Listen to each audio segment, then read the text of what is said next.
सभी लोगों से एक बात कहना चाहता हूँ।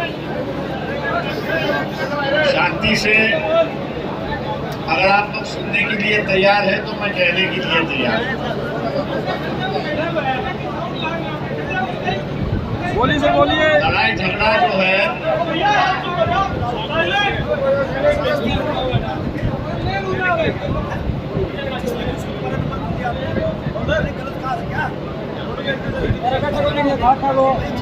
लड़ाई झगड़े से कोई हासिल नहीं होता है। आप अगर जिसको बुलाया है बाबा साहब की जयंती हम लोग मनाने जाएंगे ठीक है। और किसी एक कार्यक्रम में आपने किसी को बुलाया है, चाहे उसके विचार हमारे मिलते जुलते ना हो, लेकिन जब बुलाया है तो उसको इज्जत देना हम लोग को सीखना चाहिए। ये मैं मानकर चलता हूँ कि सबसे बड़ी खूबी है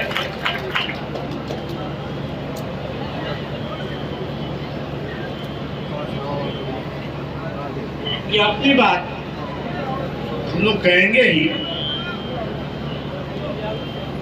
लेकिन जिनकी बात हमको विरोधी लगती है उसकी भी सुनने की आदत हम लोग को डालनी है।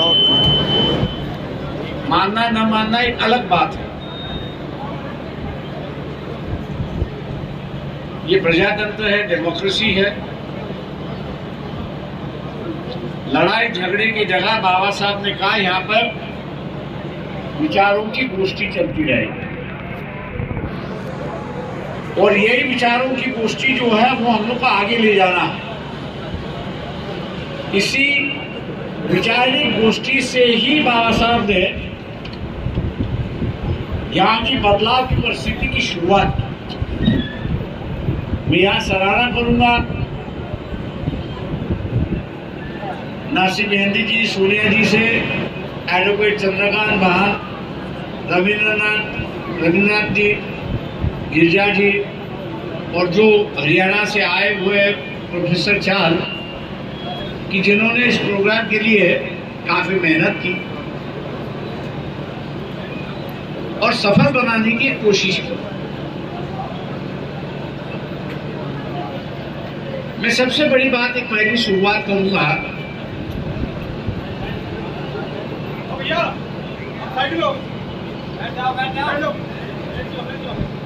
कि बाबा साहब की सबसे बड़ी पहली पूंजी क्या थी।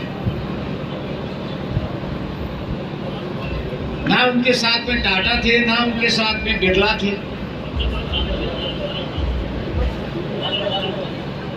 ना टाटा था, ना बिरला था, ना कोई पूंजीपति था, फिर भी कामयाब क्यों हो गए बाबा साहब? इसका सवाल मेरे ख्याल से हम सबके पास है, लेकिन अपने आप को देने के लिए तैयार नहीं। उसका जवाब यही है कि जहां कहीं बाबा साहब की पब्लिक मीटिंग हो, चाहे वो महाराष्ट्र में हो, हरियाणा में हो, पंजाब में हो, राजस्थान में हो, कहीं भी हो, मध्य प्रदेश में हो, हाथ छोड़ो, लाखों लोगों की भीड़ लगती, लाखों लोगों की भीड़ लगती थी। और ये भीड़ ही बाबा साहब की पूंजी है, ये हम लोग ने पहले ध्यान में रखना चाहिए। भीड़ का मतलब हम लोग नहीं जानते। जैसे यहां मैंने किसी वक्ता ने कहा कि ये पंचायत होती है, पंचायत में अगर भीड़ हुई तो उस पंचायत के निर्णय में ताकत होगी। पंचायत में अगर भीड़ नहीं है तो पंचायती निर्णय में कोई ताकत नहीं है, ऐसी एक परिस्थिति है। उसी तरह बाबा साहब भी दबे हुए, कुचले हुए समूह था, जो समूह है उनकी एक बड़ी बड़ी मीटिंग करते थे, बड़ी बड़ी प्रोग्राम करते थे, और वो भीड़ जो है बाबा साहब का संदेश आगे ले जाती है। आज मैं मान के चलता हूं कि हम लोगों की पूंजी यही भीड़ है और यही भीड़ का हमने अगर सही इस्तेमाल किया तो आज राजस्थान के जिस इलाकों का जिक्र किया गया कि ये बदले नहीं है, इसी भीड़ की ताकत से हम लोग उसको बदल सकते हैं, ये हम लोग ने ध्यान में रखना चाहिए। भीड़ अपनी एक बात करती है, कहने की कोई जरूरत नहीं है। जैसे जात पंचायत होती है और जात पंचायत का निर्णय हुआ तो अपने को लगता है जात पंचायत का निर्णय हुआ, अब मैं इसके खिलाफ कैसे जाऊं। और इसी जात पंचायत के निर्णय के खिलाफ बाबा साहब अपनी एक जनसभा लेती थी और वही कहते थे कि इंसान जात के नाम से नहीं जिएगा, ये अपनी व्यक्तिगत जिंदगी यहाँ पर जिएगा। एक टकराव की बात वहां पर चलती, विचारों के टकराव की बात चलती थी। और आज अपने को दिखाई देता है कि बाबा साहब जीतते जीतते आस्ते चले जा रहे हैं, लेकिन हम उस जीत के प्रतीक होने के बजाय हम लोग उसके गुलाम हो रहे। ऐसी एक परिस्थिति, हम लोग गुलाम हो रहे। मैं नहीं समझता कि हम लोग जागरूक नहीं, हम सभी जागरूक हैं, अपने अधिकार से जागरूक हैं। अधिकार किसने मिला है, हम उससे भी जागरूक है।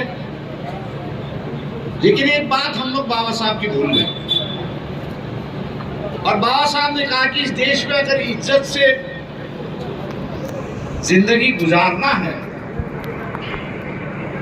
इज्जत से अगर जिंदगी गुजारना है तो आपको अपनी एक झुग्गी बनानी है। जब तक आप अपनी एक झुग्गी नहीं बनाते हो तब तक आपको इज्जत नहीं मिलेगी। आपकी झुग्गी होगी तो आप अपनी झुग्गी में रह सकते हो, ईमानदारी से रह सकते हो, स्वतंत्रता से रह सकते हो। लेकिन अगर आपकी झुग्गी ही नहीं रही तो आप किसी के यहाँ आश्रित बनते रहते हो। आप किसी के यहाँ आश्रित बनते रहते हो और जिसके यहाँ आश्रित जाते हो वो फिर आप पर बंधने बना देता है। आपको ये करना है, वो करना है, वो नहीं करना है, वो नहीं करना है। ऐसी एक परिस्थिति है। मैं मान के चलता हूं कि जब तक हम लोग ये अपनी झुग्गी नहीं बनाएंगे तब तक इस व्यवस्था को ना काबू कर पाएंगे, ना अपने आप को जो है इज्जत दे पाएंगे। इस व्यवस्था पे काबू करना है, इस व्यवस्था में इज्जत हासिल करनी है तो आपने आपको झुग्गी बनानी हो। लोग कहेंगे कि हम लोग अपनी झुग्गी में रहते, बात सही है कि आप अपनी झुग्गी में रहते हो, वो आपकी व्यक्तिगत झुग्गी है, वो सामाजिक झुग्गी नहीं है, वो राजनीतिक झुग्गी नहीं है। आपको आपकी सामाजिक और राजनीतिक झुग्गी बनानी होगी। जब तक वो आप झुग्गी नहीं बनाते हो सामाजिक और राजनीतिक, तब तक आपकी पहचान नहीं, तब तक आपकी पहचान नहीं होगी। और जब तक आपकी पहचान नहीं होगी तब तक आपको जो है कोई इज्जत नहीं देगी। गौतम जी यहाँ कह के गए, मुझे थोड़ा सा बुरा लगा। बुरा इसलिए लगा कि मैं कई लोगों को जानता हूं कि जिनका योगदान काफी बड़ा है। हम लोग सरकार में 80 के बाद नहीं आए, हम लोग 80 में सरकार के बाद नहीं आए। पहली बार हम लोग सरकार में आए 1960 में, और यही शिखर जो है पंजाब का हिस्सा होता था। हरियाणा अलग नहीं था, हिमाचल प्रदेश अलग नहीं था। अकाली और आरपीआई की जो पहली सरकार बनी वो पंजाब में बनी, 1960 में बनी। और जो चिंगारी वहां से दिखाई दी, जो चिंगारी वहां से दिखाई दी, उस वक्त की केंद्र की जो सरकार थी, केंद्र की सरकार थी, उन्होंने निर्णय लिया कि पंजाब एक सूबा नहीं होगा। एक पंजाब के 3 सूबे हो गए। एक सूबा पंजाब रहा, दूसरा हिमाचल हुआ और तीसरा हरियाणा हुआ। जो ताकत बनी थी उस ताकत को बिखरा दिया। और आज भी हम लोग कोई चर्चा करते हैं कि दोबारा हम लोग पंजाब में सत्ता में आ सकते हैं, वैसे हरियाणा में भी आ सकते हैं और हिमाचल में भी आ सकते हैं। उसकी वजह है, और वजह यह है कि वहां के दलितों की संख्या ज्यादा है, 30% उनकी संख्या है, लेकिन उनमें बिखरावपन नहीं है। वो इकट्ठा है, उनमें बिखरावपन नहीं है, और बिखरावपन ना होने की वजह से वो अपनी ताकत दिखाते हैं, उनकी सत्ता आई। दूसरी जो सत्ता आई, कई बुजुर्ग लोग होंगे, उनको याद होगा पीपी मौर्य, संगपिया गौतम और हाजी सैयद आसम जी, ये तीनों की जोड़ी थी।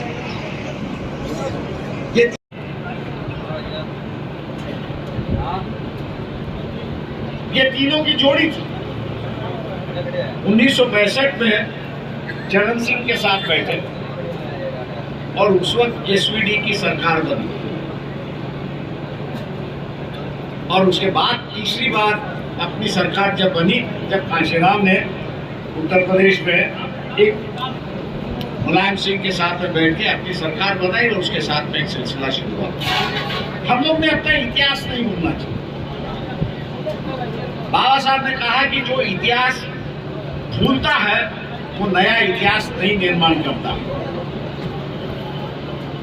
1960 में जब हम लोग बदलाव कर सकते हैं, तो आज तो हम लोग 2023 में हैं, हम लोग क्यों नहीं बदलाव कर सकते? ये बदलाव इसलिए हम नहीं कर सकते क्योंकि उस वक्त के 1960 की जो जनता थी, जो बाबा साहब को मानने वाली जनता थी, उसने तय कर लिया था कि मैं अपनी सरकार ले आऊंगा।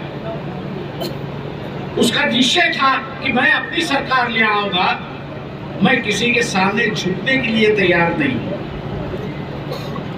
मैं किसी के सामने झुकने के लिए तैयार नहीं हूं, ना मैं किसी के दबाव में आने के लिए तैयार हूं। और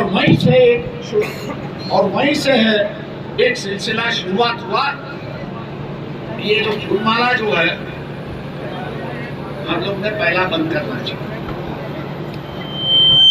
हम जब एक दूसरे का आदर भाव से भी फूलमाला देते हैं, तो इसका मतलब ये हुआ कि हम किसी को बड़ा मानते हैं और अपने आप को छोटा मानते हैं।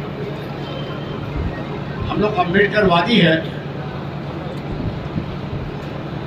आवाज दी है।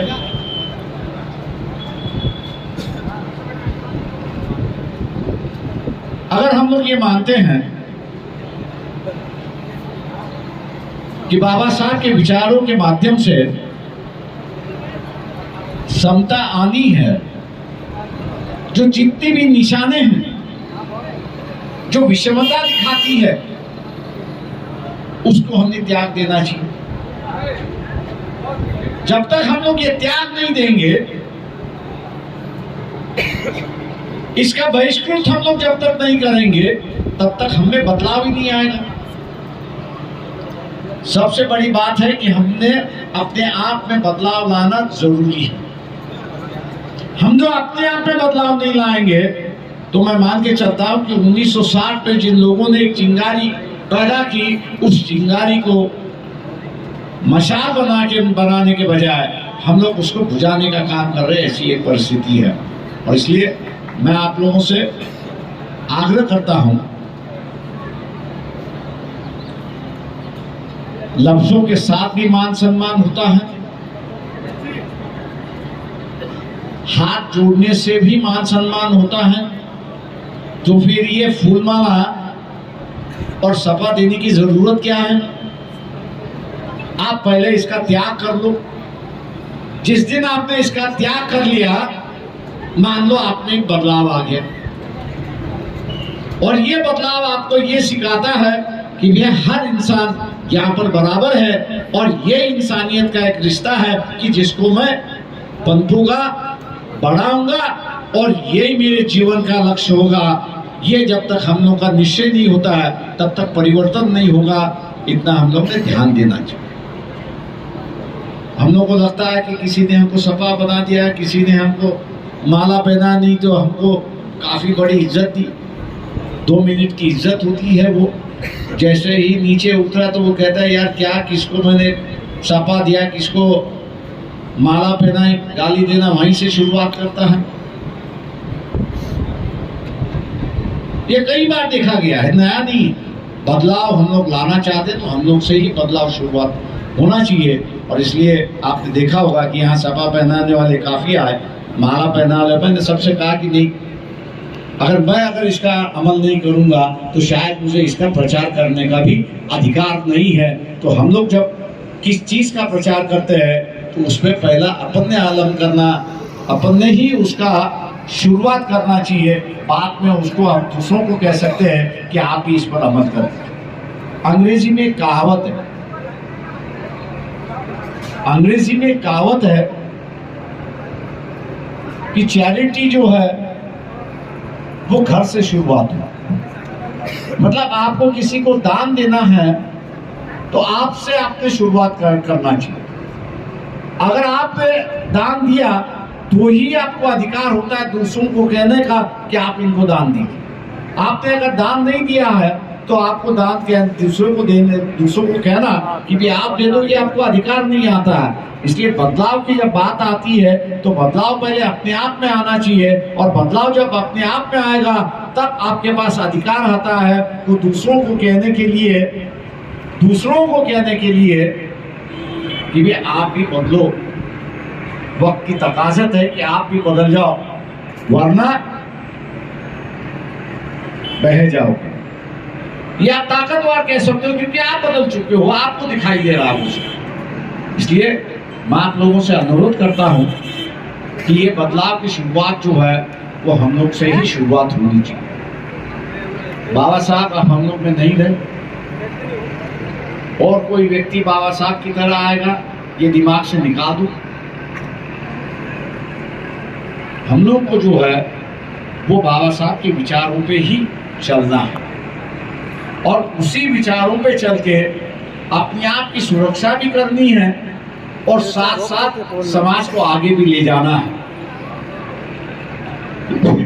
मैं ये मान के चलता हूं कि संविधान पे खतरा मंडरा रहा। ये आज की लड़ाई नहीं है, ये 1950 से शुरुआत हुई। मैं जिन सज्जन ने मुझे उनकी बड़ी किताब दी, मैं उसमें इस विषय में ढूंढ रहा था। एक पेज उन्होंने उस पर जरूर लिखी है। मैं उनसे अनुरोध करूंगा, सामने बैठे हुए हैं, कि उस विषय को और बढ़ाए उसको, ताकि लोगों के सामने 1950 इस वक्त की जो पीढ़ी थी, जनरेशन थी, आज गुजर चुकी। उनको समझाने की जरूरत नहीं थी, क्योंकि उन्होंने आंखों देखा हाथ देखा था, उसको महसूस किया था कि ये संविधान जब बनाया जा रहा था, जो आरएसएस है, आज की जो बीजेपी है, वो इस संविधान को विरोध कर रही थी। इस संविधान को विरोध कर रही थी और कहती कि ये संविधान हम मानेंगे नहीं। और क्यों नहीं मानेंगे? तो इसमें अशोका चक्र है, तिरंगा झंडा है और प्रजातंत्र है, इसलिए हम इसको मानने के लिए तैयार हैं। आप सभी के पास एंड्रॉइड फोन है। मैं आपको एक तारीख देता हूं। गवर्नमेंट ऑफ इंडिया की एनआईसी की साइट जो है उस पर जाके 23 जुलाई 1950, 23rd of July 1949 आपको हकीकत पता चलेगी। ये सरदार पटेल कौन थे उस वक्त? आज की पीढ़ी को, जनरेशंस को पता है कि सरदार पटेल उस वक्त कौन थे? सरदार पटेल उस वक्त देश के गृह मंत्री थे। गृह मंत्री थे, उनका और आरएसएस के जो प्रमुख है उनमें एग्रीमेंट हुआ। उस एग्रीमेंट की तारीख जो है वो 23 जुलाई 1950 की है। पता नहीं सरदार पटेल से क्या पता हुआ क्या हुआ, उन्होंने उसको गवर्नमेंट जीआर के रूप में पब्लिश किया, गैजेट किया। और आपको मैं जो बातें दोहरा रहा हूं यहाँ पर कि संविधान नहीं मानेंगे, तिरंगा नहीं मानेंगे, अशोक चक्र नहीं मानेंगे, संविधान नहीं मानेंगे, ऐसी जो उनकी भूमिकाएं थी आरएसएस की, ऐसी जो आरएसएस की भूमिका थी, समझौता हुआ और सरदार पटेल ने कहा कि आपको अगर रिहाई आपकी चाहिए, महात्मा गांधी के वक्त उनको पकड़ा गया था, तब उन्होंने कहा कि अगर आरएसएस के कैडर को रिहाई चाहिए तो आपको इस बात को माननी होगी और मानना होगा और उसके साथ साथ लिखित भी देना होगा। वो जो लिखित बात उस वक्त के आरएसएस के प्रमुख ने की, उसको सरदार पटेल ने गवर्नमेंट जीआर के रूप में आपके सामने पेश कर कहा कि ये असली आरएसएस की चित्र है, आप इसको पहचानो। और इसलिए उस वक्त की जनरेशन जब तक थी तब तक आरएसएस आगे बढ़ी नहीं। नई जनरेशन आए तो नई कहानी करने उन्होंने शुरुआत कर। ये लड़ाई आज की नहीं, 1950 की लड़ाई है। आरएसएस कहती थी कि संविधान जो है वो मनुस्मृति के आधारित पे होना चाहिए, और बाबा साहब और उस वक्त के जो कॉन्स्टिट्यूंट असेंबली के जो सदस्य थे वो सभी कहते थे कि व्यक्ति के आधार पर और व्यक्ति की आजादी पर ही इस देश का संविधान होगा और दूसरा कोई तरीका नहीं होगा। ये लड़ाई है, ये वैचारिक लड़ाई है। और ये वैचारिक लड़ाई लड़ी कहां जाती है? राजनीति में। आज मुझे बताओ कि ये वैचारिक लड़ाई लड़ने के लिए हमारे पास कोई हथियार है? राजनीतिक हथियार है? हमारे पास कोई राजनीतिक हथियार नहीं। इसलिए मैं जो जिक्र कर रहा था, बाबा साहब ने कहा कि अपनी एक सामाजिक और राजनीतिक झुकी होनी चाहिए। उस सामाजिक और राजनीतिक झुकी का पहला नाम था शेड्यूल कास्ट फेडरेशन। उसका पहला नाम था शेड्यूल कास्ट फेडरेशन। आजादी मिलने के बाद बाबा साहब ने उसी शेड्यूल कास्ट फेडरेशन का नाम रखा रिपब्लिकन पार्टी ऑफ इंडिया, और यही कहा कि यही आपकी झुकी है, राजनीतिक झुकी है, सामाजिक झुकी है। आप इसको जब तक बरकरार रहेंगे तब तक आपको इज्जत मिलेगी और आपके विचारों का यहाँ पर हमेशा विजयी होता रहेगा। दोस्तों, और उसी आरपीआई के दौरान मैंने पंजाब का जो जिक्र किया, उत्तर प्रदेश का जिक्र किया, इसी आरपीआई के माध्यम से सरकार पर वहां पर आए। एक भूमि जो है, जैसे खेती हम लोग करते हैं, बोने से पहले उस जमीन को जो है मशागत करते हैं, उसी तरह 1960-1970 की जो जनरेशन है उन्होंने सत्ता में आने का एक रास्ता और जरिया बनाया है। उस जनरेशन को हम तो भूल नहीं सकते, वो तो बुनियाद है। अगर बुनियाद ही हम लोग भूल गए तो मेरे ख्याल से हम लोग इतिहास नहीं निर्माण कर। आज मैं मान के चलता हूं कि उसी दोबारा को हम लोग को शुरुआत कर, अपनी झुकी बनानी है। लक्ष्य होना चाहिए कि अपनी झुकी बननी चाहिए। कौन हारता है कौन जीतता है इससे हम लोग ने मतलब नहीं रखना चाहिए। हार जीत तो चलती रहती है, हार जीत से कोई मतलब नहीं है। हार जीत तो होती रहती है। हारा हुआ उम्मीदवार भी एक ताकतवर होता है। हारा हुआ उम्मीदवार भी एक ताकतवर होता है। और उसी तरह अगर हम लोग ने अपनी पार्टी की एक इमेज बना दी, अपनी पार्टी एक इमेज बना दी और कहा कि हम अम्बेडकरवादी है, हम संविधानवादी है, और मान लो कल के इलेक्शन में हम लोग जीते भी नहीं और राजस्थान में बाबा साहब के नाम के पार्टी की 1 करोड़ अगर वोट हो गया तो क्या मतलब होता है? आप जीतोगे नहीं, बात सही है। लेकिन ये जो भीड़ मैंने कहा 1 लाख वोटों की, जो 1 करोड़ लोगों की जो भीड़ है, 50 लाख वोटों की जो भीड़ है, वो भीड़ यही संदेश देती जाएगी कि भैया इस संविधान को बचाने के लिए, यहाँ की व्यवस्था बचाने के लिए ये 50 लाख लोग तैयार है। आप हमको कमजोर मत समझिए। कहने का नया तरीका बाबा साहब ने हमको दिया है और इसी बात को बाबा साहब ने लेके कहा था। मैं आपसे वही कह रहा था कि बाबा साहब ने कहा कि तलवार की ताकत नहीं चली, तलवार का जमाना जो है वो खत्म हो चुका है। अब जो है उन्होंने कहा कि कलम का जमाना शुरुआत हुआ और राज कौन करेगा? तो कलम ही राज करेगा। आज हम लोग को इस बात को समझना चाहिए कि कलम राज कर रहा है। संविधान भी जो बदला वो कलम से बना है। आज संविधान बदलने की बात जो हो रही है वही कलम से ही बदलने की बात हो रही है, तलवार से नहीं।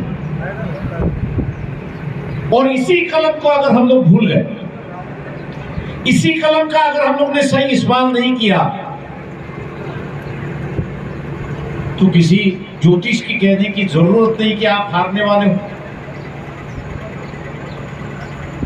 क्योंकि आपके पास कलम का जो हथियार है वो आप चलाने के लिए तैयार हैं। आज अत्याचार की हम लोग बात करते हैं, आरक्षण की बात करते हैं,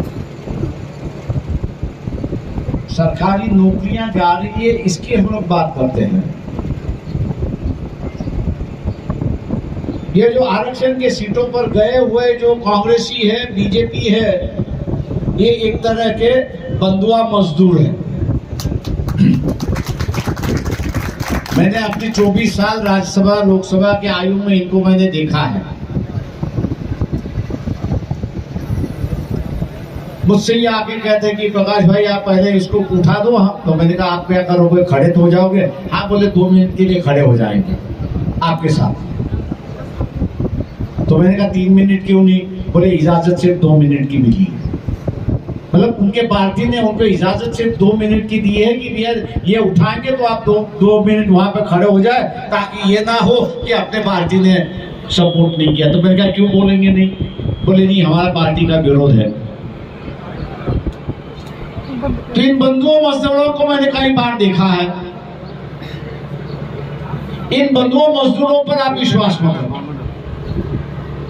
मैं तो यही कहता हूं कि भैया ये जो बंधुआ मजदूर बनने की जो मशीन है, आरक्षण, पॉलिटिकल राजनीतिक आरक्षण जो है उसको खत्म कर दो।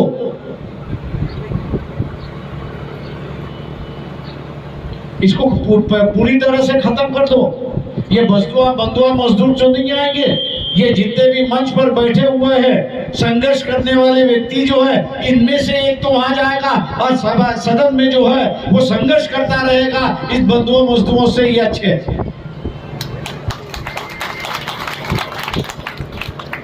कई लोग कहते हैं भैया आप ऐसे कहते हो तो शिक्षा का आरक्षण का क्या होगा, नौकरियों का आरक्षण का क्या होगा? तो मैंने कहा इस बात को ध्यान में रखो, शिक्षा का आरक्षण जो है और नौकरियों का जो आरक्षण है वो परमानेंट फीचर है, उसको आप निकाल नहीं सकते। संविधान का आरक्षण, शिक्षा का आरक्षण और सर्विस का आरक्षण जो है ये संविधान का टूटा हुआ अंग है, इसको तो आप निकाल नहीं सकते। परमानेंट फीचर जिसको कहते हैं अंग्रेजी में, ये परमानेंट फीचर है, इसको निकाला नहीं जा सकता। जब तक ये संविधान चलता रहेगा तब तक शिक्षा और आरक्षण का सिलसिला चलता रहेगा, उसको कोई निकाल नहीं पाएगा। ऐसी एक परिस्थिति है। राजनीतिक आरक्षण निकाला जा सकता है, वो 10 साल के लिए था, लेकिन बंधुआ मजदूर मिलते हैं तो बंधुआ मजदूर के माध्यम से अगर हम लोग यहाँ का शेड्यूल कास्ट है, शेड्यूल ट्राइब है, उस पर अगर राज कर सकते हैं तो ये व्यवस्था क्यों खत्म करें? ये व्यवस्था हम लोग क्यों खत्म करें? बंधुआ मजदूरों की व्यवस्था हम लोग क्यों खत्म करें? और इसलिए राजनीतिक आरक्षण जो है वो हर 10 साल के बाद उसको और 10 साल के लिए बढ़ाया जाता है। ऐसी परिस्थिति 2024 की लड़ाई जो है, जो आपकी विधानसभा से शुरुआत होगी, ये फैसला करेगी, तय करेगी कि ये संविधान रहेगा या नहीं रहेगा। कई लोग मुझसे कहते हैं, अम्बेडकरवादी जो है, ये बाबा साहब ने बनाया हुआ संविधान है। मैंने कहा दुनिया जानती है, फिर इसको कैसे बदला जा सकता है? बाबा साहब ने बनाया हुआ संविधान नहीं बदला जा सकता। मैंने कहा कोई बेवकूफ होगा वही ये कहेगा। मैं उसको बेवकूफ ही समझता हूं, क्योंकि आज जो सत्ता में बैठे हुए उन्होंने 50 साल 70 साल पहले शपथ ली दी है कि इस संविधान को आज सत्ता में आए तो हम लोग बदलेंगे, और उसकी चर्चा देश में शुरुआत हुई। आज हम लोग राजनीतिक दल देखें, दुर्भाग्य मैं ये कहूंगा कि राजनीतिक दल के जितने भी नेता हैं, कहीं ईडी में फंसा हुआ है, कहीं सीबीआई में फंसा हुआ है, कहीं इनकम टैक्स में फंसा हुआ है, कहीं कोर्ट कचहरियों में फंसा हुआ है। आप जो है अपने दिल से ही पूछो, अगर आप कहीं फंसे हो, आप अगर फंसे हो तो आप अपने आप को बचाना कोशिश करोगे, आप अपने आप को बचाने की कोशिश करोगे या समाज को बचाने की कोशिश करोगे? आपका जवाब क्या है? अपने आप को। अपने आप। तो ये जितने नेता है, मोदी बहुत बड़ी बात नहीं है। मोदी को मैं सबसे बड़ा शराबी मानता हूं, उस बात को नहीं दोहराना हूं।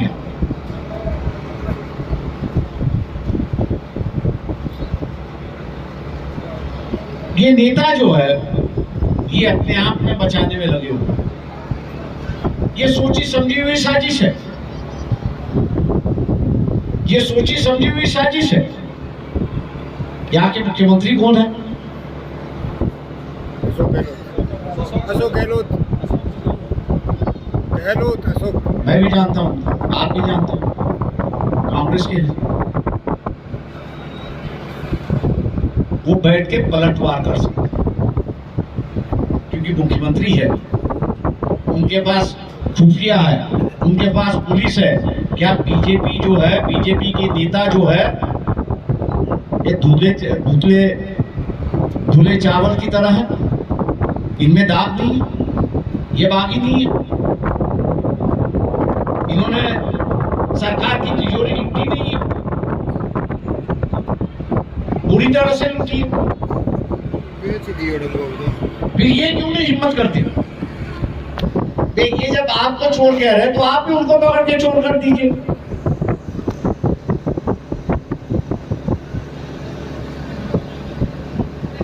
लेकिन इनको इजाजत नहीं मिलती,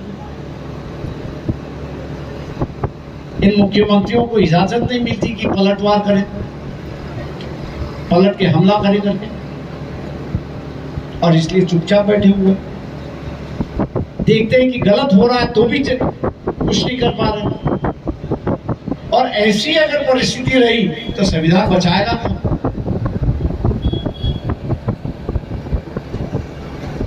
ऐसी अगर परिस्थिति रही तो संविधान बचाएगा कौन? अपने आप से जवाब पूछो। जब राजनीतिक दलों ने, जब कांग्रेस जो है और दूसरे दल जो है कि जिनके नेता CBI, EBI, ID, IB court के चक्रों में फंसी हुई है, वो अपने आप को बचाने की कोशिश करेगी, वो आपको और संविधान को बचाने की कोशिश नहीं। वक्त आ चुका है कि अगर हम लोग ये मानते हैं कि जिस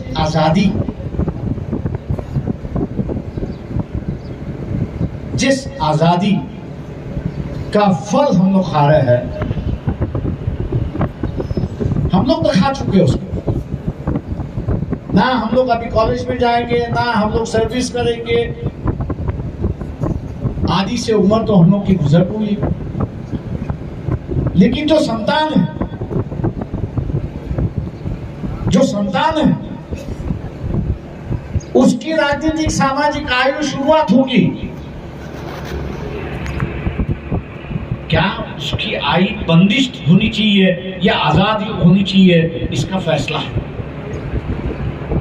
संविधान रहा तो आजादी हमने उनको बहाल की, संविधान अगर बदल गया तो हमने उनको गुलाम बनाने की शुरुआत की, और इसके जिम्मेदार कौन हो गए? हम ही हो गए, दूसरा तीसरा कोई नहीं होगा। क्योंकि बीजेपी और आरएसएस वाले खुले कह रहे हैं कि हम 2024 के बाद जो है वो संविधान बदलेंगे। 2024 में जो है हम लोग संविधान बदलेंगे, और जहां संविधान के माध्यम से जिन लोगों को इज्जत थी, संविधान के माध्यम से जिनको अधिकार मिला,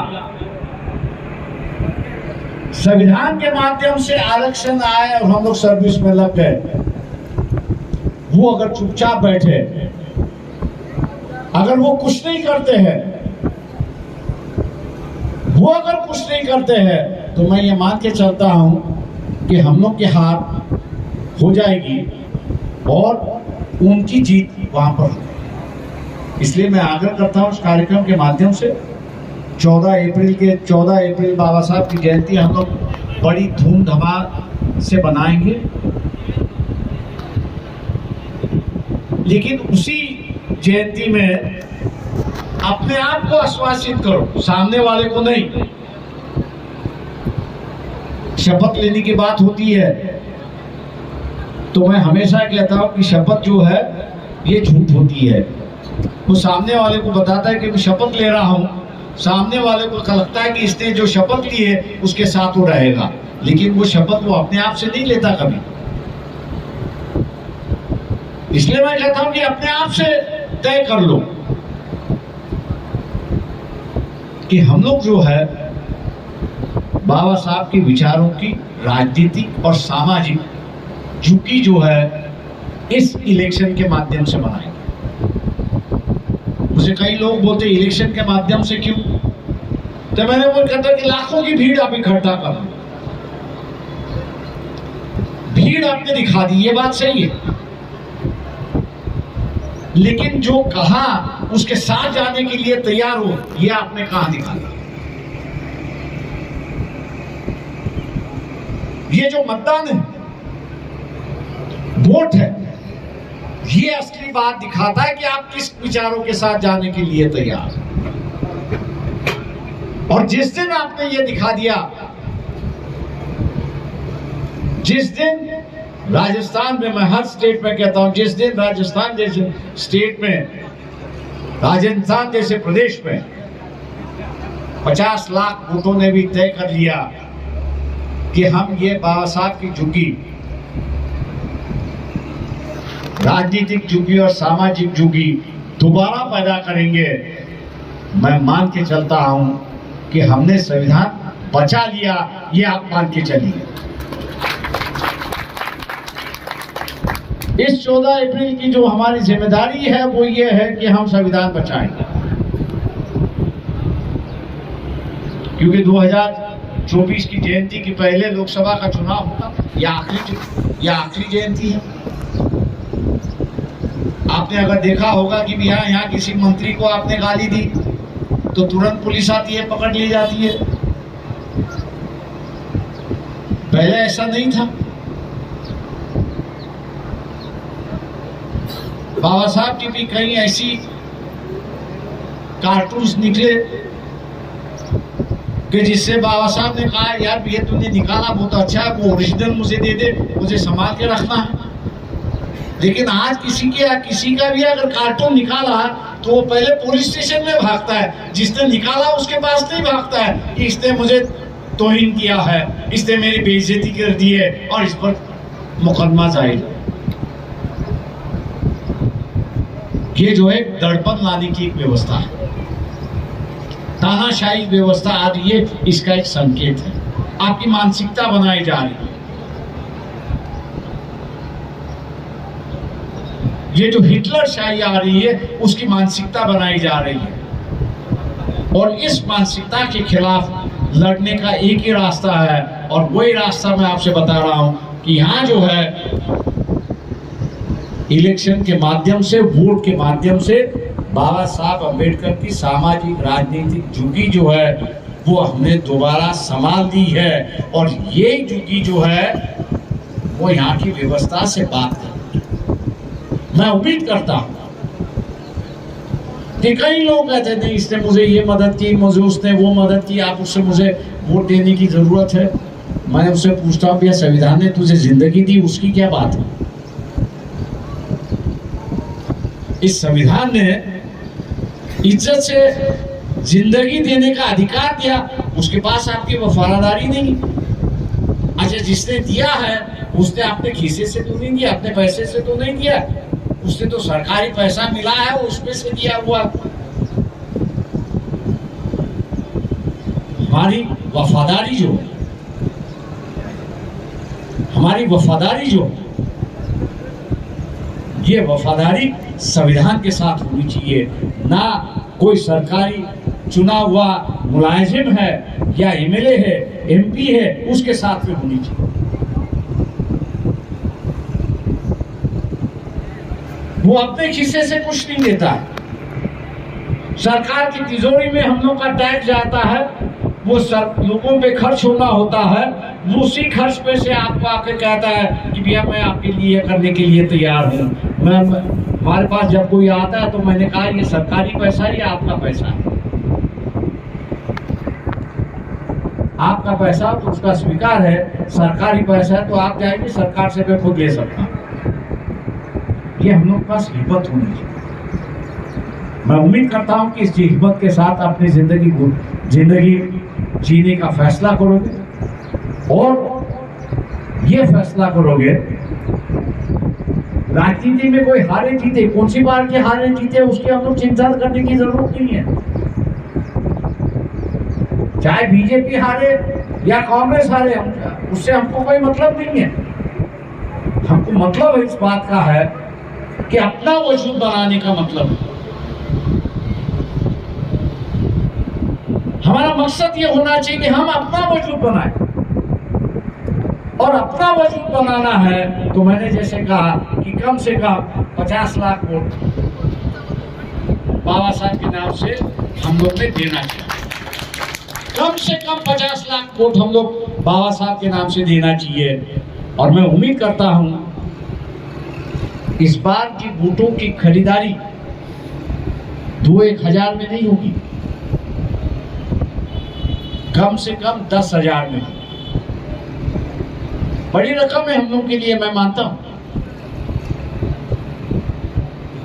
जो गरीब परिवार है उनके लिए 10,000 बहुत बड़ी रकम है, लेकिन आपको आगाह करके जा रहा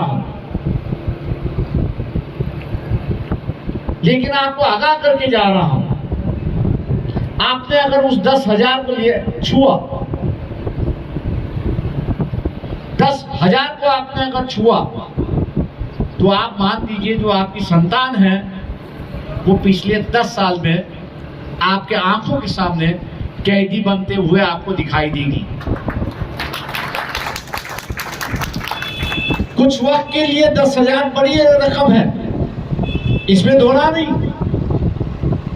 लेकिन जिनको बड़े लाड प्यार से हम लोग ने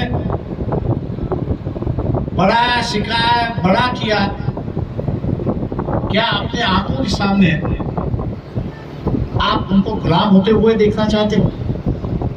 जो गुलाम अपने बच्चों को होके देखता है, मैं उससे सीधा कहता हूं क्या 10,000 क्या 20,000 भी दे दे तो भी दे दे, लेकिन जो अपने बच्चों को गुलाम नहीं होना चाहता, उसने ऐसे कई 10,000 पर पानी फेरना चाहिए और कहना चाहिए कि मेरी बच्चों की आजादी जो है ये मुझे प्रिय है और उसी के लिए मैं लड़ रहा हूं और उसी के लिए मैं लड़ता रहूंगा। यही निश्चय के साथ अगर हम लोग चले तो विजय हमारा है। इन्हीं लफ्जों के साथ मैं आपसे रजा लेता हूं। जय भीम, जय भारत।